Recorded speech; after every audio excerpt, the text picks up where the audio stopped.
Hi, this is Bobby with Grub Mud Concrete. Today we're working on the east side of Indianapolis, where we're pouring a driveway extension for an RV ramp. You can see Drew's running this compactor. I always show this in each of my videos. It's a very, very, very important step. You always want to get the base as hard as you can before you pour on top of it. This is called expansion. We set it to a chalk line. And that's a grade stake where we run a string from the top of the expansion to our form line, and that's grade right there. That means that's the top of the concrete. So what we'll do is we'll pour concrete around there and float around it, and then pull a board across it, and that'll give us a grade line. Today we're using Shelby Materials. They're a reputable company out of Indianapolis here. And this job, if you saw at the beginning, it said Mike McDaniels featuring Grub Mud Concrete. This is actually not one of our jobs. It's his job. We just came to help him pour on it, and he was gracious enough to let us shoot a video. So we're Georgia buggying this in with the track buggy. They don't go quite as fast as a wheeled buggy, and they don't hold quite as much as a wheeled buggy, but they don't throw you around nearly as much either. So there's benefits, and they don't track up the yard. And you can see we had to make a little stone ramp here. They work really nice for that too, getting in over that ramp. A wheeled buggy kind of throws you around off of that. So the first thing we do is we dump it, and then we push some mud up against the expansion, and that will hold our expansion up at the right height. And then Mike will go up there and float it after we push some mud up against it, and that'll hold our expansion in the right spot, and he'll have a grade up there against the wall. There you can see I'm pushing some mud up there. If you like our videos, please hit that like button. It'll help support our channel. And also, if you can, leave a comment. I like to get comments. Not only do they help grow our channel, but they're fun, and I will respond to each and every one of them. So like I said, you can haul about a half a yard in one of these, but that's completely full. So this is about just a little over a third of a yard each time. You definitely don't want to be spilling it out and tracking it across the existing concrete. So what we'll do is we'll pour out a big square right in from that grade stake up against the wall to our form, and we'll cut a grade from our form to that grade stake, and then we'll ride down each side, and then we'll bull float it off.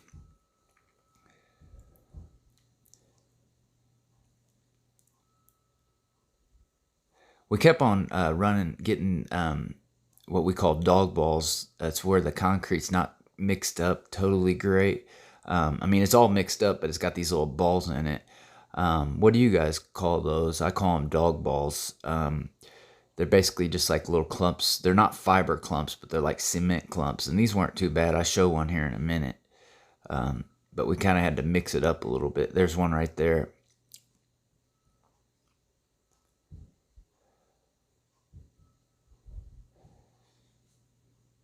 So yeah, when you buggy concrete, you know you're in for a long haul, and it's going to take a little bit of time. So just be patient and make sure you get it to the right slump. Don't try pouring it too dry at first, because it's going to dry out a little bit. Here's one of those dog balls. You can see it bust up pretty easy. But if you feel those, either throw them out to the outside or chop them up with your come along. But here we're getting some mud around this grade stake, and then I'll drag some mud over to it so Mike can get a good float across it. Also, if you like what we're doing here, we have some really good content, and if you would, please hit that subscribe button. That'll help support our channel as well. So he's floating it right to that nail that I showed you at the beginning of the video, and then we'll pull that stake and we'll cut from that fence up there to the grade stake. And that's called a wet pad. I call them runners, but I've seen a lot of videos where people call them wet pads. I guess the name of it doesn't really matter, but it's the technique, what you're looking for there. And what he'll do is he'll make an X on there with this float so nobody steps in it. And when you're wiping it with your board, you want to wipe that X out. So the guy doing the Georgia buggy should never really stop unless it's towards the very end. But here we are with the 16-foot board.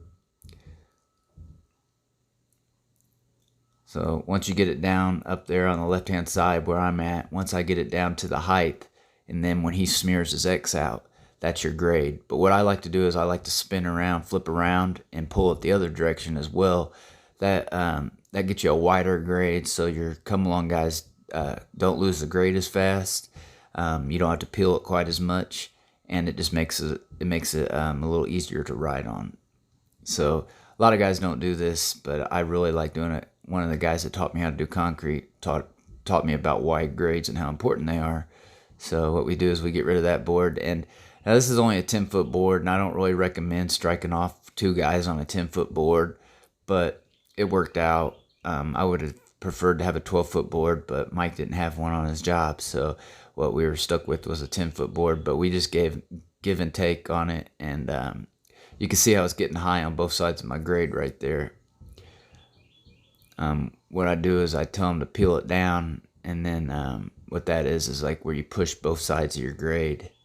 I had to grab the come along from them. That's called peeling the grade, where I push down one side and then I pull across the other side. And then, so we got all that filled up. We had to set another grade stake, and same process over. Make sure your expansion's up to the right height, float it, and then cut a runner from your grade you just made to your next grade stake, and then ride down that, and then do the outside. And then you see this tool right here. This is a bull float. I see some guys spraying water on it before they bull float. Don't do that. That's weakening the surface. As long as you get it closed up at right after you strike it off, there's no need to throw water on it. If you have to, put some retarder in it. Don't throw water on it. Don't spray water on it. It's just making the surface weaker, and it's not a good thing. Now, what does help it is after you're broomed the next morning, every 2 hours, to hose it down with water. That helps bleed it white and strengthens the surface. That's how the old timers used to seal the concrete. It's called water curing. I do recommend that, but don't spray water on it before you bull float it. This tool Mike is using is called an idiot stick. I don't know, that's our nickname for it. What do you guys call it? We call it idiot stick. I've heard some people call it a silly stick. Basically, this driveway had enough fall on it. He wanted to go ahead and throw that on it, and then I brought the board back, and me and Drew struck off the last part of this. Now I'm using an edger. This is a walking edger. I scrape the top of my board off, and then I float that down. If you look across the slab, you can see some leaves, or they were like little leaves that kept on falling on it. So you don't want to bull float those in. So what I recommended doing is getting a leaf blower, or if you stick around, you can see what I did to eliminate that problem. So I got it edged all the way to that corner, and then I gave the edger to Drew and let him edge it around this radius. We took the handle off and just use it like a hand edger. That's what we're used to using. But see how I use a mason trowel and I put it inside the little handles, and then I can swoop those leaves right off of it. Anything that the leaf blower would not take off. And this tool here is called Big Blue. It's a Fresno. It's made by Kraft, and it basically it's basically giving it like a slicker look before you broom it. It gives you a lighter broom finish. This is one of Mike's tools that he really likes using, and I like it because it brings up some cream. But I'd like to know what you guys' thoughts are on Fresnoing concrete in the freeze-thaw states. So if you would, not just to help grow my channel, I really want to know what your guys' thoughts are on Fresnoing concrete.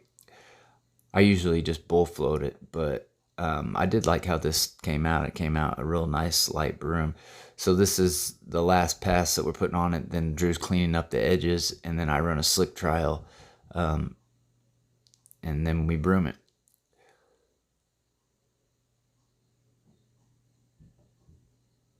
So right now he's just pulling it across, but towards the end, it started going a little bit. So what he changes is to a push-pull. And you see how he doesn't start his broom right on his edge. If you're going to push-pull it, you should stay off of your edge a little bit when you set your broom down, because the water that's on it, you don't want to get the edge too wet.